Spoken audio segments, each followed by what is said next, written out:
Reading from Seth-Dreams and Projections of Consciousness by Jane Roberts. Part 3 for Chapter 19.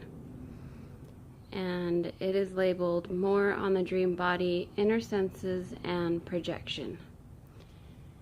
Excerpt from Session 268. Seth says, "You remember that I listed briefly the three forms used during projections. In the first form, you usually use certain inner senses. In the second form, you use more of these. And in the third form, you attempt to use all of them, though very rarely is this successful. You should notice the overall form of perception that you seem to be using. You automatically shield yourselves from stimuli that are too strong for your own rate of development. This kind of balancing can lead to an unevenness of experience, however, in any given projection. As you know, it is almost impossible for you to be aware of the full perceptions possible, for the ego will not stand for it. Often, even in simple dreams, however, you will feel concepts or understand a particular piece of information without a word being spoken. In some projections, you will also experience a concept, and at first you may not understand what is happening. In these, you experience as actual the innermost reality of a given concept." Rupert was in the third form in the dream given before the session, and he did project beyond your solar system. This was still a projection within the physical universe, however. He was given information that he did not remember. When you explore the inside of a concept, you act it out. You form a temporary but very vivid image production. If Rupert's experience had been only this, it still would have been pertinent, for when you understand a concept in such a way, the knowledge is never forgotten. It becomes part of your physical cells and your electromagnetic structure. I want to make this clearer, however. Suppose that you suddenly understand the concept of oneness with the universe, and that this inner sensing of concepts is to be used. You would then construct dream images, a multitudinous variety of shapes and forms meant to represent the complicated forms of life. You would then have the experience of entering each of those lives. You would not think of what it was like to be a bird. You would momentarily be one. This does involve a projection of sorts, yet still must be called by contrast a pseudo-projection. A normal projection would involve one of the three body forms. Some experiences, then, will be simple attempts to use the inner senses more fully. They may appear to be projections, and as we go along, I will tell you how to distinguish between them. You will be able to look back and see your physical body upon the bed on some occasions, and in other cases you will not be able to do this.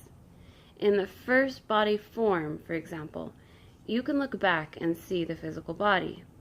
If you project from this form into the next, in order to intensify the experience, then from this second form, you will not see the physical one. You will be aware of it, and you may experience some duality. In the third form, you will no longer be aware of the physical body, and you will not see it. In the third form, your experiences will be most vivid. They may involve you in other systems besides your own, and you will have little contact with the physical environment. For this reason, projections in the third form are the most difficult to maintain. There are dangers that do not exist when the other two forms are used. Using the third form, there could be a tendency for you not to recognize your own physical situation. It would be difficult to carry the memories of the present ego personality with you. This third form is the vehicle of the inner self. The disorientation that it feels is the same that it will feel when the physical body is deserted at the point of death. This disorientation is only temporary, and when at death the form is severed from the physical body, then all the memories and identity within the electromagnetic structure become part of the inner self. This form is sometimes used for purposes of instruction, however, or to acquaint the whole personality with the circumstances that strongly affect it. Most of your projections will be in the first and second form in any case. Usually, you will project from the physical body into the first form and then, perhaps, into the second.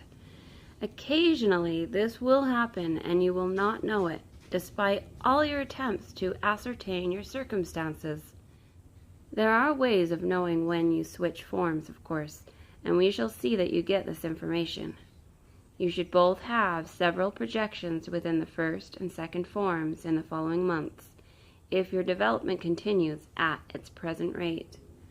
I want to mention the difference in experience and sensation between projections from a dream state and those from the trance state, and also what Rupert calls awake-seeming dreams. For there are many things here that you do not know, and they are fairly important. Jane notes right here, some of you may call dream projections hallucinatory, yet nothing of that kind happened to us before the Seth sessions. The instructions we were given worked. A curious new second life began, adjacent to our normal one. Some may call it a fantasy life, but surely it is no more fantastic or mysterious than the ordinary world in which we all find ourselves. So, at least twice a week I lay down to experiment, my body on the couch or bed, the alarm clock set, my house in order, while I try to get out to see what I could find. I seem to have a curious talent for this, and rarely do I fail to leave my body when I've really made up my mind to go. Yet for periods at a time I just concentrate on the Seth sessions, with Seth on the one side of reality and Rob on the other, the two good guardians. Then I avoid out-of-body experiments. A sense of strangeness seems connected with them then. My consciousness, so used to my flesh, says that I've had enough, and I'm afraid to leave my body in the winter time. In black and white print this sounds ridiculous, yet emotionally the statement has a logic that speaks louder than all my deliberate suggestions to the contrary. So I experiment between May and November, coming in for the winter when the wild skies of fall are over and the bone-chilling cold settles in. Not that I've been cold out of my body, because I haven't, but my flesh seems to slow down come December despite all I should know from the Seth material about the innate vitality that gives the body its life. The next chapter, the next video, will be chapter 20, Seth excerpts on more dream projections.